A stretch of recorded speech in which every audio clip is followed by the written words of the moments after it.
Yung mga Bible sa natin is 2 Timothy chapter 2, verse 20 to 23. Last week ay ating pag-uusapan ito kung patungkol sa vessel and honor. Magiging yung part 1 ito mga nakaraang linggo. At ngayon po naman ay ating pag-uusapan yung ikalawang bahagi ito ang vessel and honor. The 2 Timothy chapter 2, verse 20 to 23. But in a great house, there are what?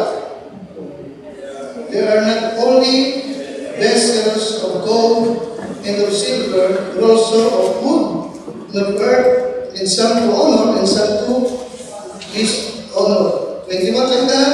But if a man therefore purge himself from this, he shall be a vessel unto honor, sanctified, and meet for the master's use, and prepared unto every good work. Panginoon, ipong kasasan ang mensahe nito, ipong bless ang aming pong pag-uusapan, ipong turuan, babagsak po sa amin, ipong tuminin lamang, at ipong po ay itaas pa, nag-qualify pa, o walati pa, at yung dalang salita, Panginoon, ay patuloy mong makagawa sa buhay ng babagsak po sa amin. Kaya Diyos, gawin mo lamang po ang inyong lingkod para po sa iyong kapurihan at kalwalatian sa pangalan po ng Panginoon Jesus.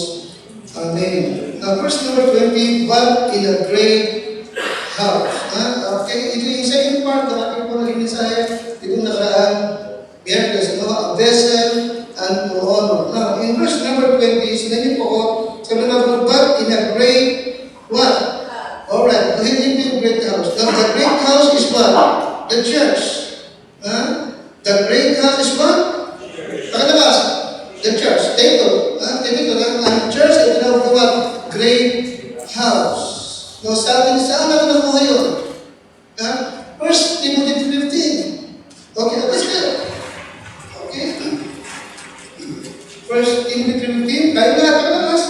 But if I tarry long, that thou mayest know how thou oughtest to behave thyself in the house of God. This is what? The church of the living God, and then what? The pillar and ground of the truth. Liwanag ba? Ang church ay tinawag na great house. Bakit great house? Sapagkat ito ay what? Ito yung house of God. Gusto niyo pa ba? Ito yung house of God. Ano pa? Ito yung what? Ito yung what? Ito yung pillar and what? Pagkatapos? Okay. Ito yung disposal ng truth, ng gospel. Kaya nga, para ang mga sa ating paligid at sa iba-ibang mga tao, para sila makapakinig ng truth, ito isa pamagitan lamang nawa the church of the living God. Amen? Ito yung disposal of the truth. Alright? Okay? Ang buong mundo, bawat bansa, bawat siyudad, bawat lipunan, sa kasalukuyan ay pawag mga kabulaanan at hindi katotohanan at napapakinggan. Okay? Kaya masalamat sa Diyos matapos tayong maligtas, dinigit tayo sa Baptist Church. Amen? Sa ganoong paraan, tayo hindi madala ng sanlibutan. Napawag kabulaanan, ang hindi napapakinggan, at katotohanan. Salamat. Okay, makapakaliman tayo ng kabulaanan, pagdating sa Church of Lord ay nalilinis tayo ng katotohanan. Katinawag itong great house. The great house is the church of God. Now, balikin yung pingaling talata. In 2 Timothy 2, okay, verse 20, but in a great house, ano rin yung great house? The church. Okay? No, sa great house, there are not, sa great house, okay, now, anong meron sa great house? Yes, great house is the church. Now, ano ang meron? Ano ang doon sa great house? Ano ito? Okay. In the great house, ay may mga vessels. Diba? Yung mga vessels doon. Okay? Different vessels. Okay, meron doon. And then, itong vessels na ito, o sisigdan, binanggit ko last week, ay walang iba kundi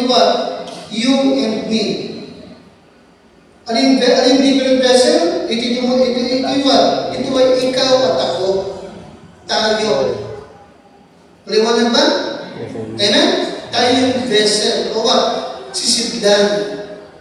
Diba? Ano nga yung sisidlan? Okay? Yung binagit, yung palayo, o ano na, ha?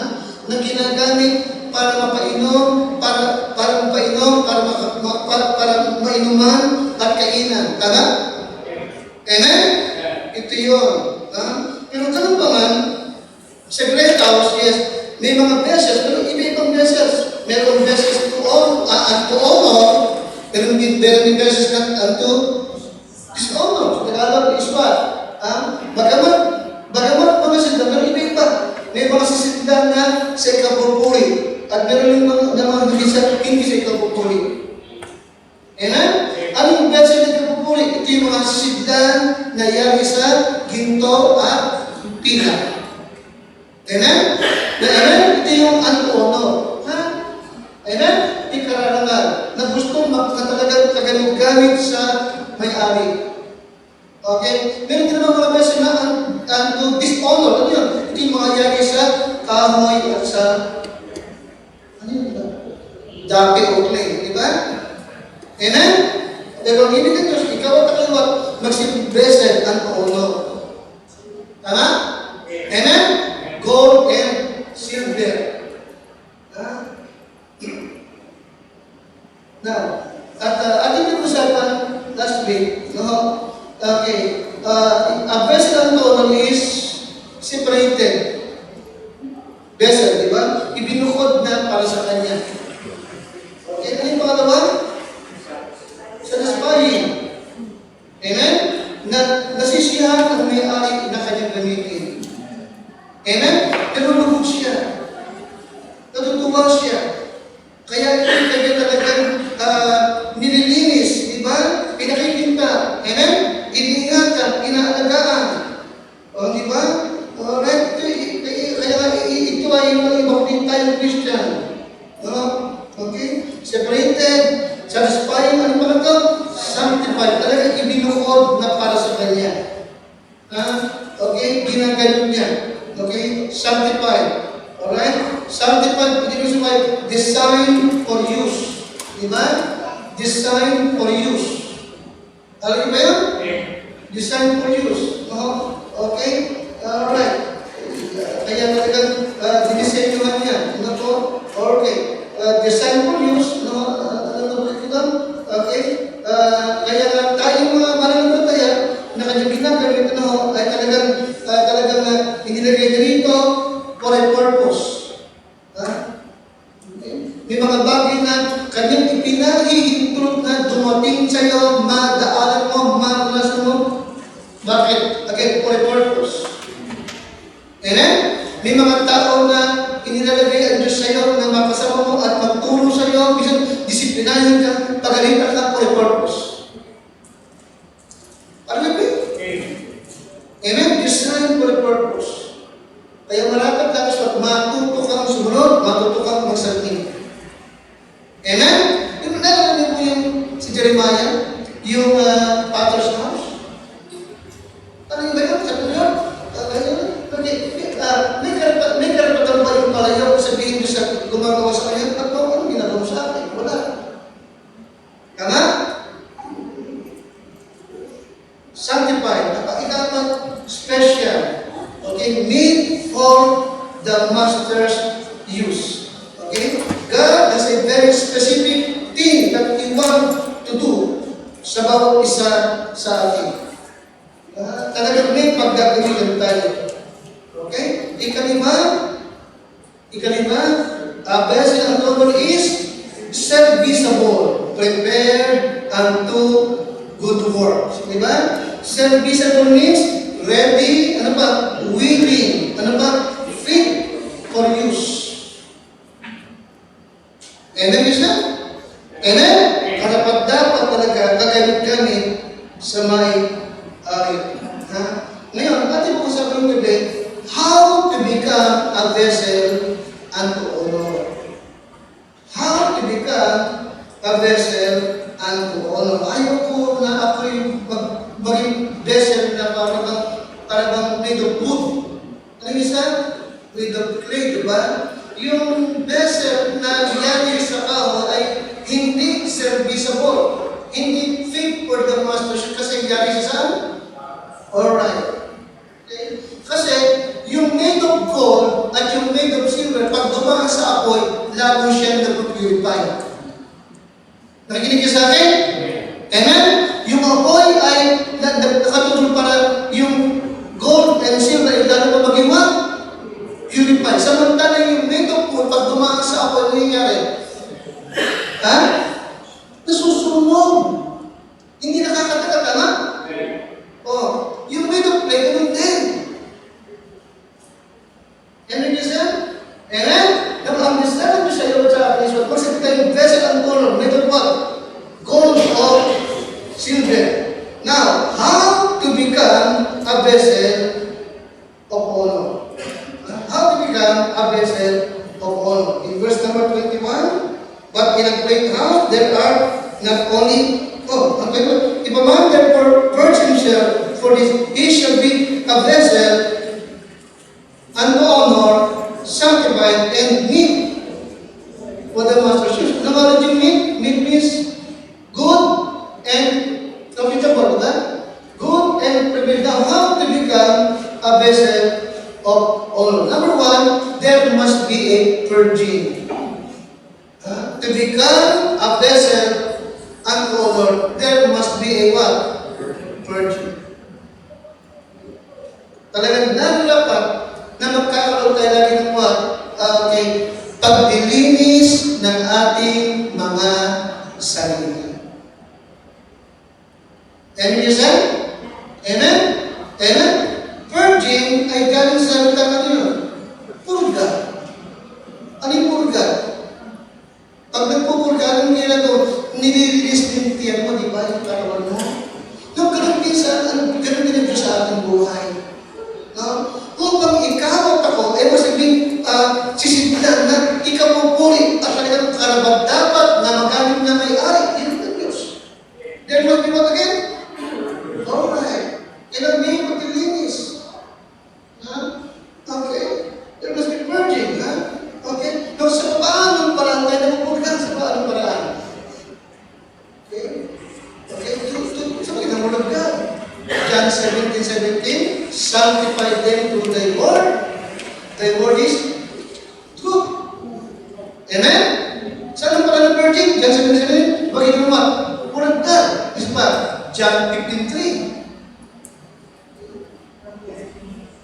John 15:3. Pagkatatas nga? You see? Now we are clean. Tignan mo? Through the word. Bisa pa? Spoken unto you. Tignan mo? Kaya may isang napakabisang paraan para magkaroon ng purging. Sabi mo is what? Sa magitan ng salita ng Diyos natin, pinakinggan at binabasa. Amen? Amen? Saan ba? Preaching.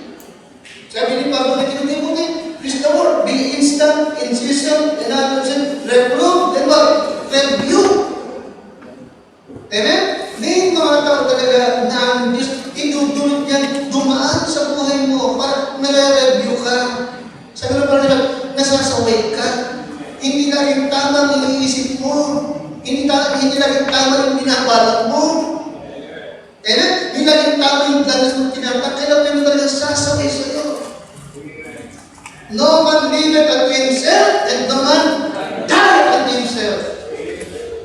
Hindi pwede mabuhay talaga para sa sarili mo. Amen? Amen? Ano lagi minabagay? Dapat bagay prinsipyo? There is always someone that will tell you what to do. Hindi pwedeng wala. Amen? Nagtawa ako, kanina kahapon ba yun? In-interview si Donald Trump. Kasi pinapalabas ng mga vice na media na si Donald Trump daw ay hindi marunong tumanggap ng presyo. Pati si Mato, marunong tumanggap na at wala daw makapagsabi yung shape ulit. Bakit talagang magaling? Bakit sila? May bar. Ang wife ko, wala ang nilong tama na nag-ayos sa pinag-iwan ng kamali ko. Tama ang nilong tama.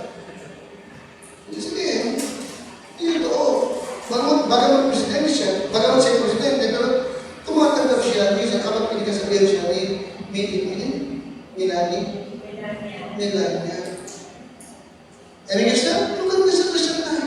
Hindi pwedeng walang magsasalita sa iyo. Alam ka na lang, matuto kang makinig. Matuto kang tumanggap ng correction. Tama? Amen? Amen? Okay, ariin mo na ito yung paraan ng Diyos para ituwid ka pa. At pag sabi ka what? Blessed what? Blessed? Blessed to? Blessed unto? Oh no! Don't forget that! Don't forget that! Ibig the Lord, hindi mo maging blessed unto all mo. Amen? Meet for the master's use. Okay? Patang mabisang paraan, word is what? The Word of God. The Word of God. Kaya nga, how to become a vessel unto honor? Number one, there must be a purging.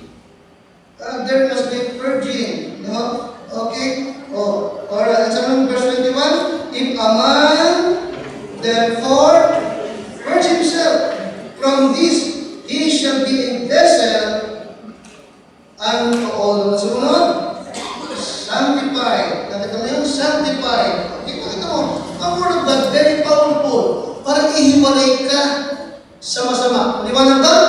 Very powerful para idayo ka sa kasalanan. Ano ba yung ganun kasabihan na ang aklat nito, nakikinig sa akin, ang aklat nito, ang maglalayo sa iyo sa kasalanan or ang kasalanan siya, maglalayo sa iyo sa aklat nito. Namimili ka. Amen?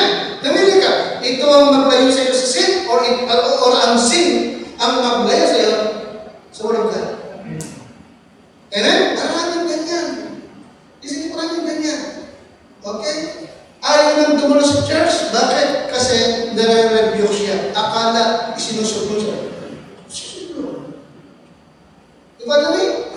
Lagi nabagin namin kamakailan, di ba? Hindi, ayaw na niya sa church. Bakit? Kasi pag dumalo siya, parang nasasakal siya. Bakit nasasakal? Pag nare-review siya. Wala naman tayo naman sa kanila. Bakit yun lang sa kanila? Okay? To become a vessel unto honor, there must be what? There must be a what? Virgin. Virgin. Okay. Now, secondly, prepare. To become a vessel unto honor, there must be a, number one, virgin. Secondly, prepare. Alright? There must be prepared. Kailangan talaga may paghahanda. May paghahanda. 21, if a man therefore purge himself from this, he shall be a vessel unto honor, sanctified, and meet for the message. And what? And prepare. Prepare unto every good works. Okay. Now, normally, iniisip natin pag kami nag-usapan ay prepare, ay iniisip natin yung outward readiness. Nakikita sa akin? Outward readiness. Tama lang na nag-aaral ka, kasi nag-preach ka, nagbabasa ka, hindi mo ba? Amen? Amen? Nag-aaral ka ng sarili mo? Okay? Ganong isang grupo ng mga Pentecostal, ang malungkot, mayroong grupo ng babasa gano'n na ang kanilang paniniwala, yes, itong kung tawag hard shell Baptist. Itong hard shell Baptist ay hindi sila doon sumika kasi sila yung anti-missionary. Anti-missionary kasi sila yung hyper-Calvinist. Ang kanilang katwiran ay hindi mo kailangan mag-mission kasi kung sila pinili ng Lord, hindi kailangan nyo sa tulong mo. Malig na sila, magtulong ako ng hindi. Diba namin? Pangalawa, okay, hindi sila niniwala na pagpasok ka, nag-a-ordain ka. Kasi ang kanilang ginagawin nito na pag tayo, kung talagang tinawag ka ng Lord, no?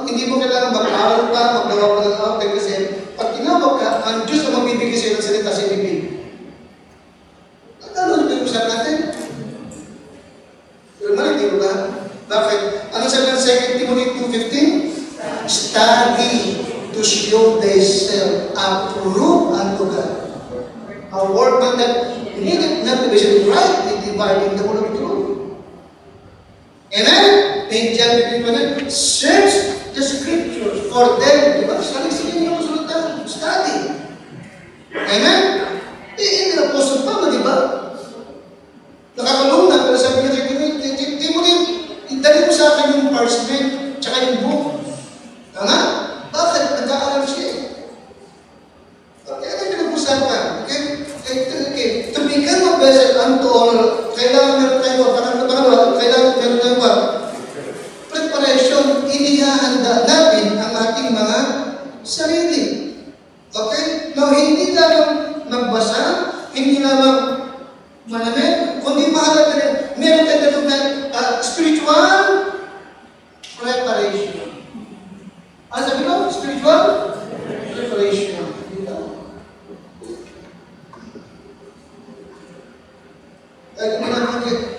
Pag ikaw yung teacher ka, okay, mahalaga, bago ka magpakain sa iba, ikaw muna ang lakas.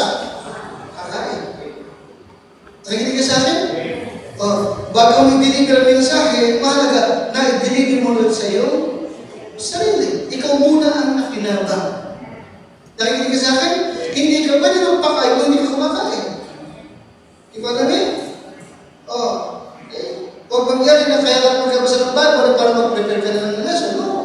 Meron kang preparation para sa lesson. Meron ka rin pag-aaral para sa iyong sarili. Prepare unto good works. Amen? Amen? Meron kang prayer, meron kang devotion. Okay? Prepare. Prepare. Ha? Okay? Kaya when we think of prepare, we think of only the outward, but we speak of the spiritual preparation, ng lingkod ng Panginoon. Okay. Ready to good works. Ini pa, Titus 3:1. 3:17. 2 Timothy 3:17. Apa itu? 2 Timothy 3:17. Ready? That the man of God may be what? Perfect, truly furnished unto what? Unto all good works. Prepared unto good works. Isa pa, Titus 3:1. Abante, Titus 3:1. 3:1. Ready? But put them in mind to be subject to their principalities and powers, to obey magistrate, to be ready to what? Every good work. Continue. Amen? Ano yung good work? Preaching the word of God. Preaching and teaching the word of God. Ano ba yun? Winning souls. Amen? Ano ba yung good work? The ministry. Yung good works. Okay? Preparado ka. Kaya sabi ko, kaya sabi ko, tatlong bagay dapat ang mga Kristiyano ay puspos. Una, of course, say filled ng Word of God. Pangatlo, filled ng love of God. Una, filled ng Word of God. Pangalawa, Word of God. Pangalawa, love of God. Pangatlo, the Spirit of God. Amen? Prepare unto good works.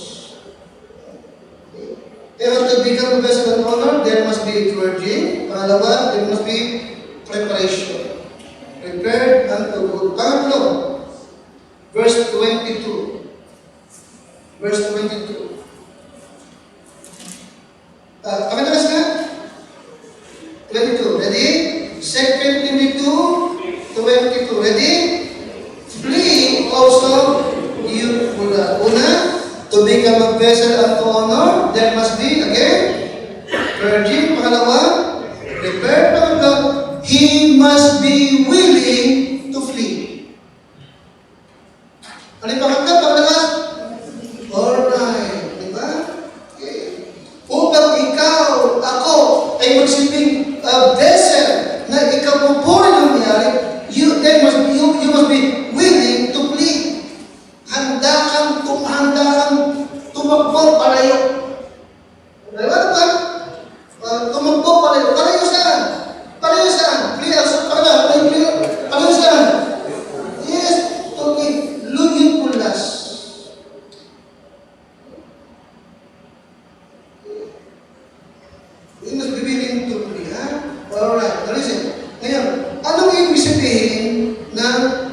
plea from youthful lust. Okay? To plea youthful lust means that we should not act like a child. Huh? Okay? It means we should not act like a child. Okay, Brother Justin? Okay. Ano sabihin?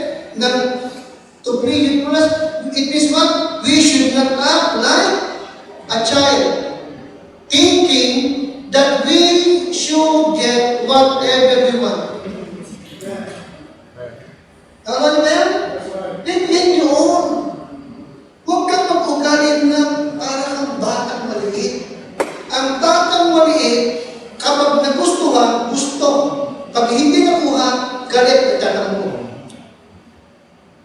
Anong tawag doon? Youthful lust. Tandaan mo ha? Alright. Anong ibig sabihin ng to plea youthful lust para lakas? It means that we should not act like a child, thinking that we should get whatever we want. Diba lagi nga bakit? Hindi lahat ng gusto mo, pwede nga pa sa iyo. Diba? Hindi lahat ng gugustuhin mo, pwede mangyari. Hindi pwede. Kasi hindi lahat ng ginugusto ka tama. Amen? Amen?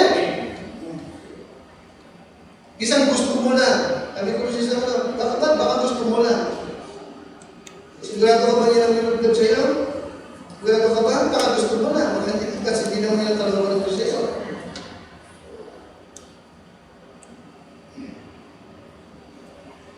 May ginawa mo na, mag-emission ka. Gusto mo na mag-emission ka. Bakit? Sigurado ka ba yan ang nilulugod sa iyo? Baka iba daw na gusto mo. Kasi maraming mga nag-mission. Tinatawag doon siya doon, nagpumalit. Hirap doon.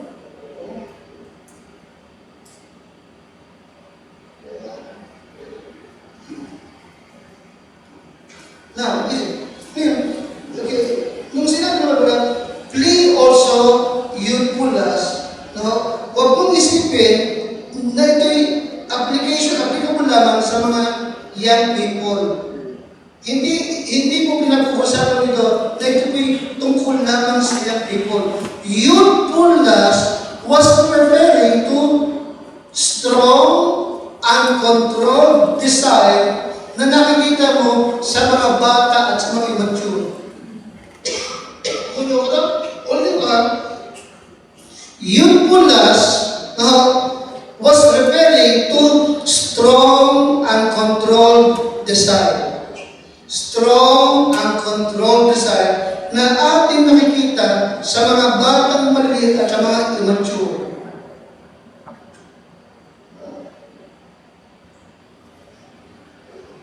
Kaya, anong ibig sabihin?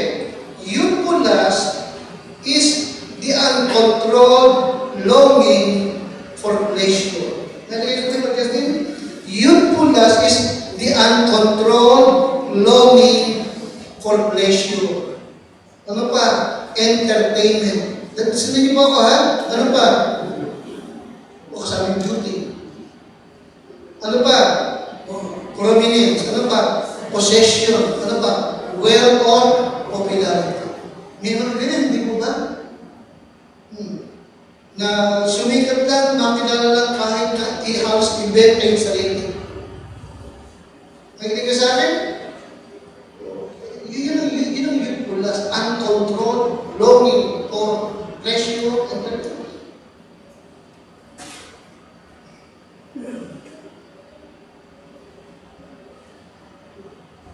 Kaya maraming mga Christian na may potensyal, talented, magagaling pero hindi naging kagalit-galit sa Panginoon. Bakit? Kasi hindi niya na-overcome itong what?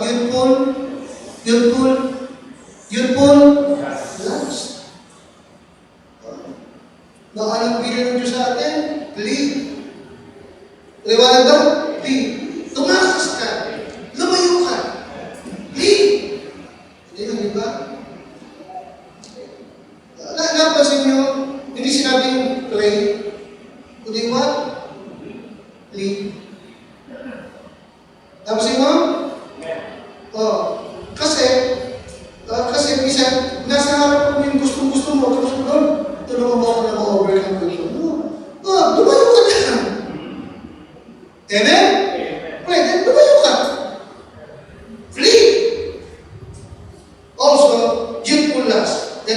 follow righteousness. Kaya nga, sa halip na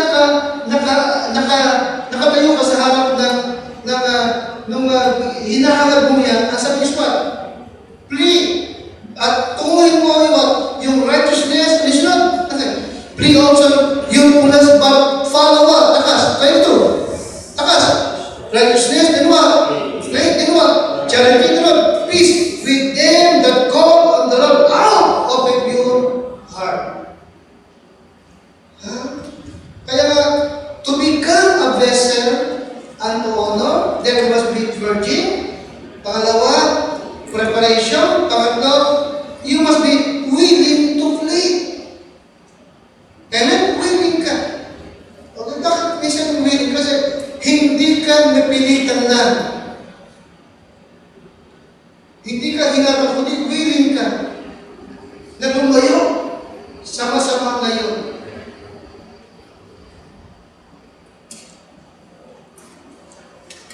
And let me, di ba dito sa mga, itong pleasure, entertainment, di ba? Ano yun? Beauty, prominence, possession, wealth, or popularity are all self-focused na and aim at getting what we want. Now, lahat ng ito, no, all these longings war against God, God's will. No? At ito'y hindi sa Kanya. Okay? Now, let me know yun, walang masama. Ang pinag-uusap ko dito is what uncontrolled, ha? Ang pinag-uusap ko dito is what uncontrolled. Yung bang gusto mo, kahit anong mangyari. Kahit alam mo masama na. Kahit alam mo maglalayo sa Diyos, sayo sa Diyos, at makakasakit ka ng iba. Uncontrolled. Yun ang pinag-uusap ito. Okay? Now, ito ay hindi sa Diyos, ha? In 1 John 2:16, saan galing ito? 1 John 2:16.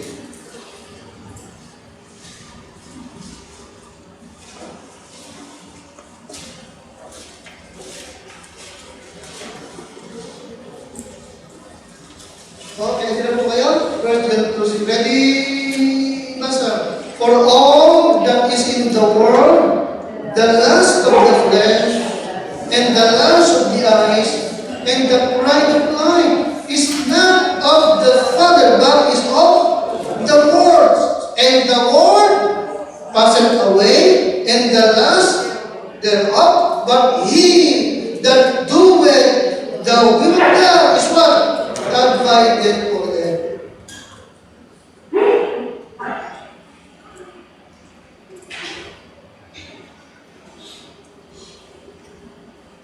Kaya girl must be virgin.